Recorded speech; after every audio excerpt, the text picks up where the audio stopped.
അവിടെ മെഡിക്കൽ കോളേജിൽ ഒരുപാട് പേർ ഇനിയും കാത്തു നിൽക്കുകയാണ്. പോസ്റ്റ്മോർട്ടം പൂർണ്ണമായും പൂർത്തിയാക്കിയ മൃതദേഹങ്ങൾ ഇനിയും ലഭിക്കാനുണ്ട്. അപ്പോൾ ആ മൃതദേഹങ്ങൾ, ബന്ധുക്കളുടെ മൃതദേഹങ്ങൾ ഏറ്റുവാങ്ങാനായി ഒരുപാട് ബന്ധുക്കളും ഉറ്റവരും പ്രിയപ്പെട്ടവരൊക്കെ തന്നെ അവിടെ എത്തിയിട്ടുണ്ട്. ഇപ്പോൾ അല്പസമയം മുൻപ് ഉപമുഖ്യമന്ത്രി ഉദയനിധി സ്റ്റാലിൻ അവിടെ എത്തിയിരുന്നു. അദ്ദേഹം അവിടെ മുകൾ നിലയിലേക്ക് കൂടി അവിടെ പരുക്കേറ്റവർ ഒരുപാട് പേർ അവിടെ ചികിത്സയിലുണ്ട്. അവരെ കാണാനായി കയറിയിരിക്കുകയാണ്. സൂരജ് പറഞ്ഞതനുസരിച്ചാണെങ്കിൽ അല്പസമയത്തിനകം അദ്ദേഹം താഴേക്ക് ഇറങ്ങി വരും. ഒരുപക്ഷെ മാധ്യമങ്ങളെ അദ്ദേഹം കണ്ടേക്കും. എന്താണ് ഇതിലുള്ള പ്രതികരണങ്ങൾ, അതൊക്കെ അറിയാൻ തീർച്ചയായിട്ടും എല്ലാവരും ആകാംക്ഷയോടെ കാത്തിരിക്കുന്നുണ്ട്. അതിനൊപ്പം തന്നെ അദ്ദേഹം അതിലൊരു രാഷ്ട്രീയ പ്രതികരണം അത് നടത്തും എന്നുള്ള ഒരു ചിന്തയുമുണ്ട്. കാരണം കഴിഞ്ഞ ദിവസങ്ങളിലൊക്കെ നമ്മൾ കണ്ടതാണ്, വിജയ്ക്കെതിരെ ശക്തമായി ആഞ്ഞടിച്ചുള്ള പ്രതികരണങ്ങളൊക്കെ കണ്ടതാണ്. പക്ഷേ ഇത് അതിനുള്ള ഒരു സമയമാണോ എന്നുള്ളൊരു ചോദ്യം ഉയരുന്നുണ്ട്. കാരണം ഏറ്റവും പ്രിയപ്പെട്ടവരെ നഷ്ടമായ മനുഷ്യർക്കിടയിലേക്കാണ് അവരെത്തിയിട്ടുള്ളത്. അവരുടെ ആ ഒരു ദുഃഖം അത് പറഞ്ഞറിയിക്കാനാകാത്തതാണ്. നമ്മുടെ വൃന്ധികൾ അവിടെ നിന്ന് പലപ്പോഴും ഈ വിങ്ങിപ്പൊട്ടുന്ന മനുഷ്യരുടെ വേദന അത് കണ്ടിട്ട് വാക്കുകളിൽ നഷ്ടപ്പെട്ട് നിൽക്കുന്നത് നമ്മൾ കാണുന്നുണ്ട്. അതുതന്നെയാണ് എല്ലാവരുടെയും ഒരു വികാരം എന്നുള്ളതാണ്. അപ്പോൾ അതുകൊണ്ട് തന്നെ അത്തരം ആളുകളുടെ ആ സങ്കടം, ദുഃഖം, ആ സങ്കടക്കടലിനിടയിൽ നിന്നുകൊണ്ട് ഒരു രാഷ്ട്രീയം പറയുക എന്നുള്ളത് ഒരു ഔചിത്യമാണോ എന്നുള്ള ചോദ്യമുണ്ട്. അത്രയും വേദനിക്കുന്ന മനുഷ്യർക്കിടയിലേക്ക് എത്തുമ്പോൾ ഇനി അടുത്തതെന്ത്, ഇനി എന്ത് എന്ന ചോദ്യത്തോടു കൂടിയാണ് അവർ നിൽക്കുന്നത്. അപ്പോൾ അവരുടെ ബന്ധുക്കളുടെ മൃതദേഹം അത് വിട്ടുകിട്ടിക്കഴിഞ്ഞാൽ അത് വീടുകളിലേക്ക് എത്തിക്കണം. അവിടെ എന്തെല്ലാം സൗകര്യങ്ങളുണ്ട്, സംവിധാനങ്ങളുണ്ട്, ബാക്കിയുള്ള ചടങ്ങുകൾ, സംസ്കാരം ഉൾപ്പെടെയുള്ള കാര്യങ്ങൾ, അതൊക്കെ എന്ത് ചെയ്യണം എന്നുള്ളതിനൊക്കെ തന്നെ കൂടെ നിൽക്കുന്നവർ ഈ രാഷ്ട്രീയ നേതാക്കളാണെങ്കിലും അത്തരം കാര്യങ്ങൾക്ക് പ്രഥമ പരിഗണന നൽകണം. അതോടൊപ്പം തന്നെ പരിശോധനകൾ, അന്വേഷണം അത് കൃത്യമായി തന്നെ നടക്കണം. ഇതിന് ഉത്തരവാദികൾ ആരായാലും അത് കക്ഷി രാഷ്ട്രീയ ഭേദമില്ലാതെ ഇത്തരത്തിലൊരു ദുരന്തത്തിന് വഴിവെച്ചതിൽ ആർക്കെല്ലാം ഉത്തരവാദിത്വമുണ്ടോ അവർക്കെല്ലാമെതിരെ കേസെടുക്കണം, കർശനമായ നടപടികൾ ഉണ്ടാകണം. അതുതന്നെയാണ് വേണ്ടത്. രാഷ്ട്രീയ മാനങ്ങൾ ഒന്നും തന്നെ ഈ സമയത്ത് അതിന് കൊടുക്കാതിരിക്കട്ടെ, അത്തരം നിറങ്ങളൊന്നും തന്നെ ചാർത്താതിരിക്കട്ടെ. കാരണം പ്രിയപ്പെട്ടവരെ നഷ്ടപ്പെട്ടവരുടെ വേദന, ആ വേദനയ്ക്ക് മുൻപിൽ ഒരു രാഷ്ട്രീയത്തിനും ഒരു തരത്തിലുള്ള പ്രാധാന്യവുമില്ല, പ്രസക്തിയുമില്ല എന്നുള്ളത് തന്നെയാണ്. സൂരജ് സജിയാണ് കരൂർ മെഡിക്കൽ കോളേജിന് മുന്നിൽ നിന്ന് നമുക്കൊപ്പം ചേരുന്നത്. സൂരജ്, ഇപ്പോൾ ഉദയനിധി സ്റ്റാലിൻ നേരത്തെ സൂരജ് പറഞ്ഞതനുസരിച്ചാണെങ്കിൽ അദ്ദേഹം പരുക്കേറ്റവരെ കൂടി കാണാനായി അങ്ങോട്ട് കയറിയിരിക്കുകയാണ്. മാധ്യമങ്ങളെ അദ്ദേഹം കാണുന്നുണ്ടോ? അത്തരത്തിൽ പ്രതികരണങ്ങൾ നമ്മൾ പ്രതീക്ഷിക്കുന്നുണ്ട്. പറയൂ വിവരങ്ങൾ.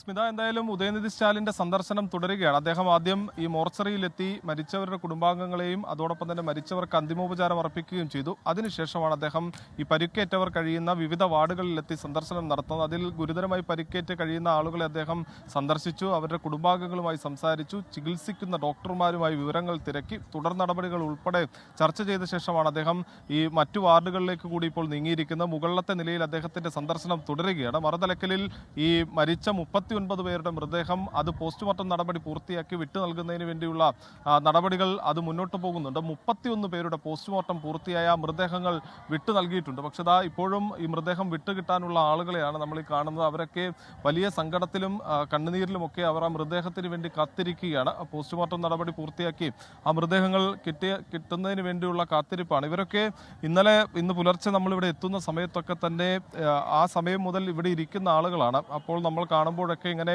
ഇടയ്ക്കിടയ്ക്ക് കരയും. അതിനുശേഷം അവരൊരു തളർച്ചയിലേക്ക് പോകും. പിന്നീട് വീണ്ടും ഈ സ്വയബോധത്തിലേക്ക് എത്തുന്ന സമയത്ത് വീണ്ടും അവർ ഈ സങ്കടം ഓർത്തെടുത്ത് വിഷമം താങ്ങാനാകാതെ വീണ്ടും കരയും. പിന്നീട് ആ കരഞ്ഞ് തളർന്ന് ആ മയക്കത്തിലേക്ക് പോകും.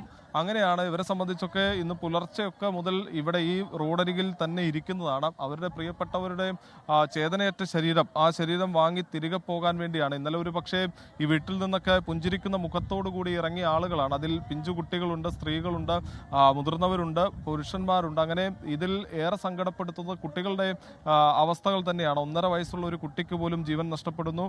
അതോടൊപ്പം തന്നെ 9 കുട്ടികൾക്ക് തന്നെ ഈ അപകടത്തിൽ ജീവൻ നഷ്ടപ്പെടുന്നു. 17 സ്ത്രീകൾ മരിക്കുന്നു. അങ്ങനെ ഈ അപകടത്തിന്റെ ഇരകളായി ഏറെയും മാറിയത് സ്ത്രീകളും കുട്ടികളുമാണ്. താങ്ങാൻ പറ്റാത്ത വേർപാട്, ആ വേർപാടിന്റെ നോവിൽ ഈ ആശുപത്രി ആകെ ഒരു കണ്ണീർ കടലായി മാറിയിരിക്കുന്നു. ഇപ്പോഴും മൃതദേഹങ്ങൾ ഏറ്റുവാങ്ങാൻ വേണ്ടി കാത്തിരിക്കുന്നവരുടെ നീണ്ട നിര തന്നെയുണ്ട്. ഇവരെല്ലാം അവരെല്ലാവരും സങ്കടമടക്കാനാകാതെ പൊട്ടിക്കരഞ്ഞ് ആശുപത്രിയുടെ റോഡിൽ, അതായത് ആശുപത്രിയിലെ മോർച്ചറിയുടെ റോഡരികിൽ കാത്തിരിക്കുന്ന ആളുകളാണ് ഇവരെല്ലാവരും. അങ്ങനെ നിരവധി കുടുംബങ്ങളുണ്ട്, അവരുടെയൊക്കെ വേണ്ടപ്പെട്ട ആളുകളാണ്, ആ പ്രിയപ്പെട്ടവരാണ്.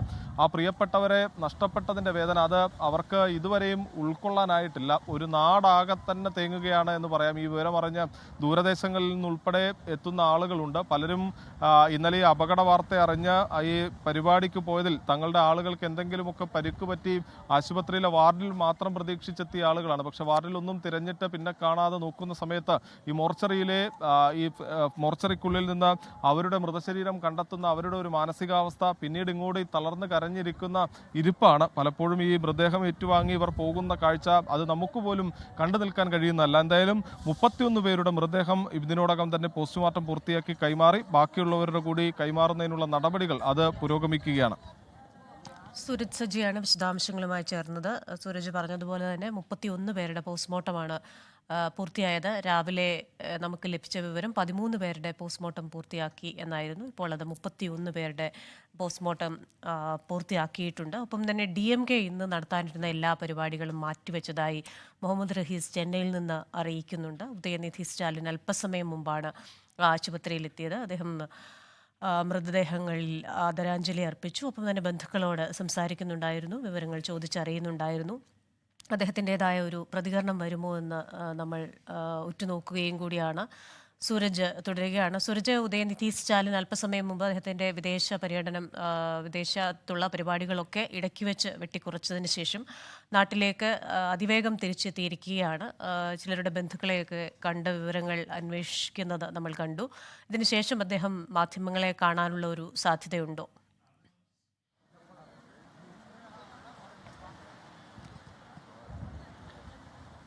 ക്രിസ്ത്യൻ, അദ്ദേഹം ഇതിനുശേഷം മാധ്യമങ്ങളെ കണ്ടേക്കും എന്നുള്ളതാണ് നമുക്ക് ലഭിക്കുന്ന വിവരം. അത് ഔദ്യോഗികമല്ല, അനൗദ്യോഗികമായി നമുക്ക് ലഭിക്കുന്ന വിവരമാണ്.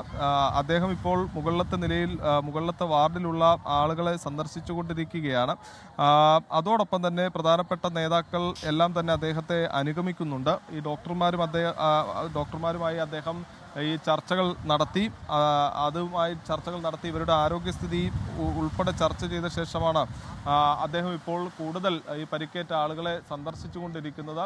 എന്തായാലും ദൃശ്യങ്ങളിലേക്ക് പോയാൽ നമുക്ക് കാണാം, അവിടെ ഉദയനിധി സ്റ്റാലിൻ്റെ സന്ദർശനം അത് തുടരുകയാണ്. മുകളിലത്തെ നിലയിലൊക്കെ അദ്ദേഹത്തെ കാണാൻ, അദ്ദേഹം മുകളിലത്തെ നിലയിലൊക്കെ എത്തി രോഗികളെ കണ്ട് മടങ്ങുന്നത് നമുക്ക് ഇവിടെ നിന്ന് കാണാൻ കഴിയുന്നുണ്ട്. പക്ഷെ അദ്ദേഹം ഈ സുരക്ഷാ സംവിധാനങ്ങളുടെ വലയത്തിലാണ് അദ്ദേഹത്തിൻ്റെ ഇപ്പോഴത്തെ യാത്ര തുടരുന്നത്.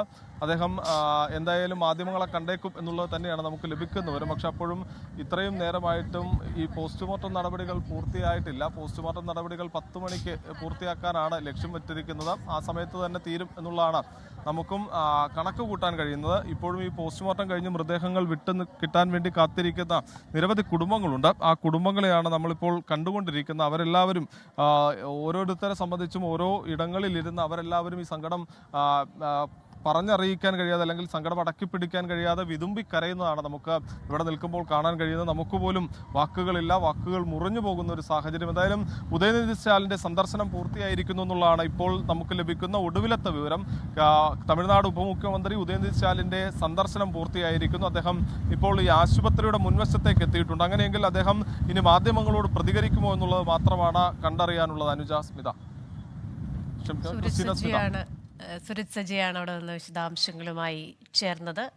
ഉദയനിധി സ്റ്റാലിൻ പ്രതികരിക്കുമോ, ഏത് തരത്തിലായിരിക്കും അദ്ദേഹത്തിൻ്റെ പ്രതികരണം, ഇതൊക്കെ ഉറ്റുനോക്കുകയാണ് ഏവരും. ഇതിനിടയ്ക്ക് ഓരോ മൃതദേഹങ്ങളായി ബന്ധുക്കൾ വന്ന് ഏറ്റുവാങ്ങി തിരികെ പോകുന്നുമുണ്ട്. ലോകത്തെവിടെയായാലും ഏത് സമയത്തും 24 വാർത്തകളും ഓഗ്മെന്റഡ് റിയാലിറ്റി പാക്കേജുകളും എക്സ്പ്ലെയിനറുകളും വിശദമായി കാണാൻ ഞങ്ങളുടെ യൂട്യൂബ് ചാനൽ നിങ്ങൾക്ക് സബ്സ്ക്രൈബ് ചെയ്യാം.